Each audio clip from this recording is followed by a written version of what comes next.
Hello everyone, thanks for joining to one of my another video on Python tutorials, list of Python tutorials.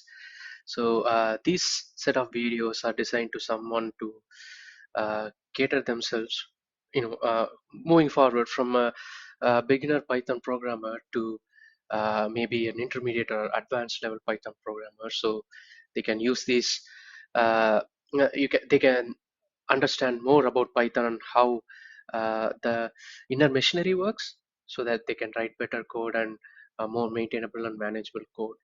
So with that in place, I'll start talking about what's this video is about and how to write classes in Python and more than that, how to actually try to interpret the instance variables and um, uh, how can you avoid the common pitfalls and such. So going right to the example, so here we have a class, person class. I've written these examples so that it's just easy to demonstrate, so that you know um, it takes less time to talk more stuff.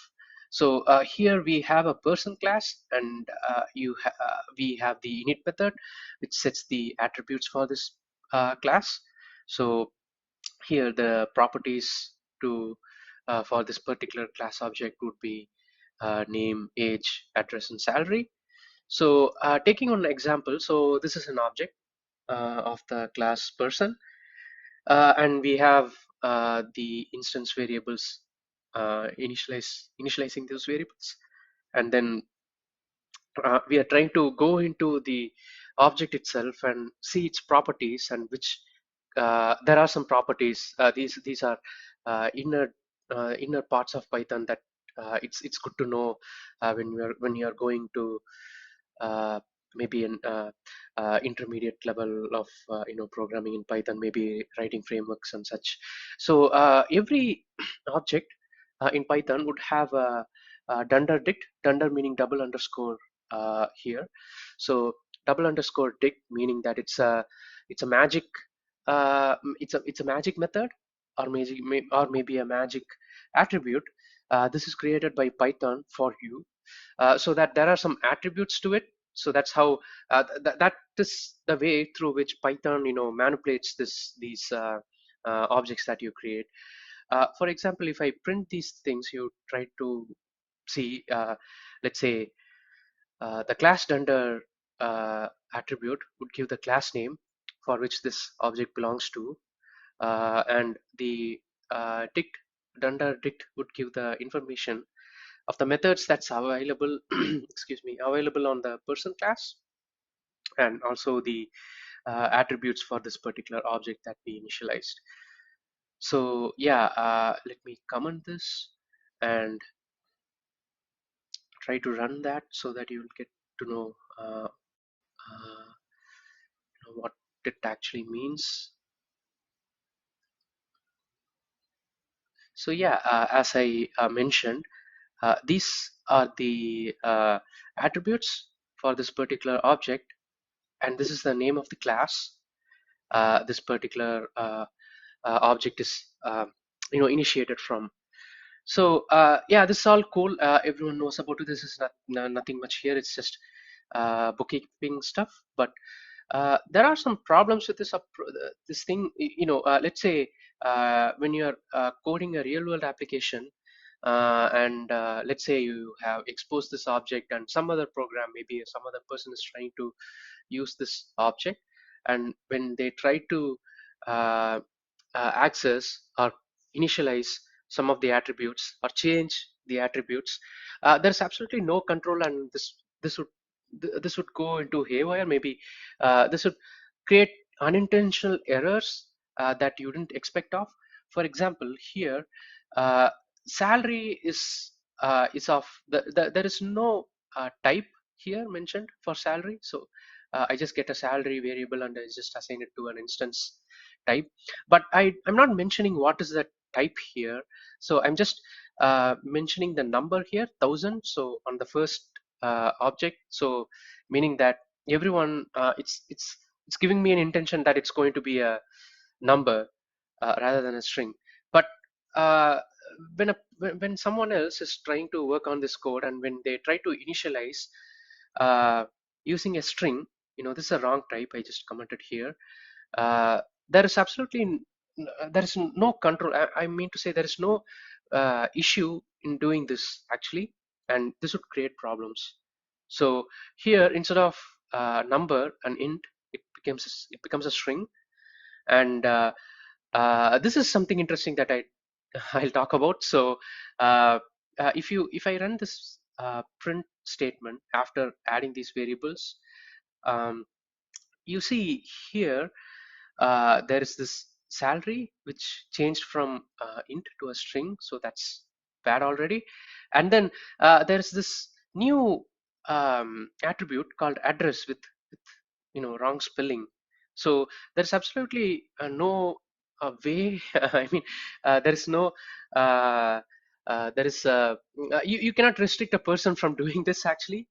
So if you create classes of this type, so it becomes a problem, and it creates issues. Let's say when you have list of persons and you're trying to compute something on the salary, then this becomes a problem, and we have to address that.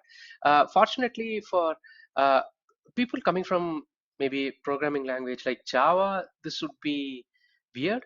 So there's already the attributes that are managed uh, in Java is through setters and getters. So in Python we have that machinery as well. So we can actually have getters and setters, and this is one such example. You know, here I have the same person object type. So, but then I have this property decorator which says this is a get product property and this is a setter property, and same as for the age. And I have some checks, maybe you know uh, here I can make a check saying that, okay, so if salary is not set as int, I have the inner machinery here. If the salary is not set as int, I raise a type error. If not, I'll just assign the salary. And we don't directly manipulate the variable. This is kind of the concept that comes into object-oriented programming, and making the variables more. This is a concept called encapsulation, which most of the object-oriented programmers would know.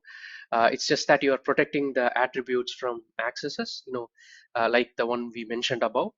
uh, so this is one of the property of object-oriented programming, and here we have the add property and add that property dot setter uh, decorators in place, so that we can avoid the potential issue that we talked about.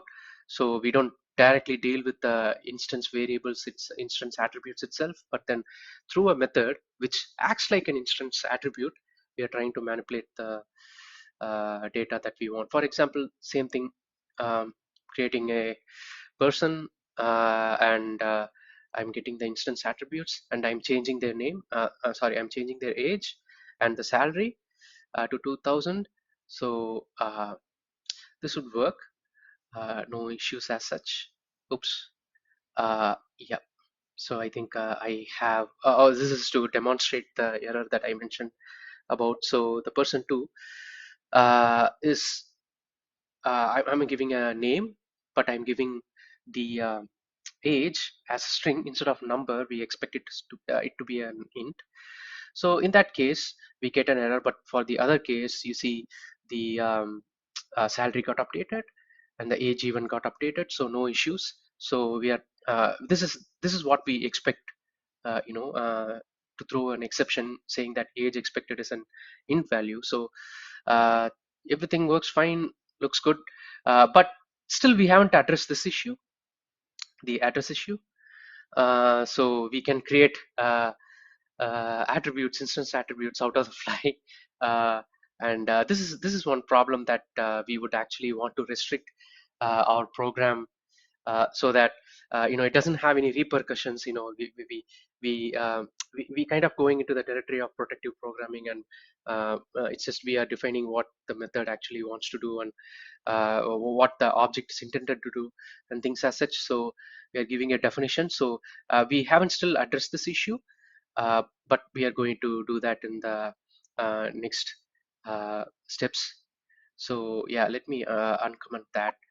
Probably this is going to be a huge example, so it's better for me to dissect the video into two and into parts, so that it becomes much easier for people to understand.